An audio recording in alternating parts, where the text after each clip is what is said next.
Here's how to download and install Roblox on your PC or laptop. Go to roblox.com. Make sure it's the official website before downloading anything. If you do not have an account, click Sign Up to create one. If you already have an account, click Login and sign in. From the home page, click on any game. This triggers the download prompt. Click the Play button on the game page and a new window will open. Click Download Roblox and wait for the installer to save to your computer. Only download from this official page. Third-party sites that offer Roblox downloads frequently bundle adware or modified files. Open the installer from your downloads and click Yes if Windows asks for permission to make changes.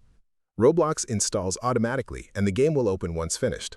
Click Sign In and log into your account. Alternatively, open the Microsoft Store or the Xbox app, search for Roblox and click Get, then Install. This is a clean and equally safe method that some users find more straightforward. If this helped you out, hit that subscribe button for more straight-to-the-point tutorials on Step by Click.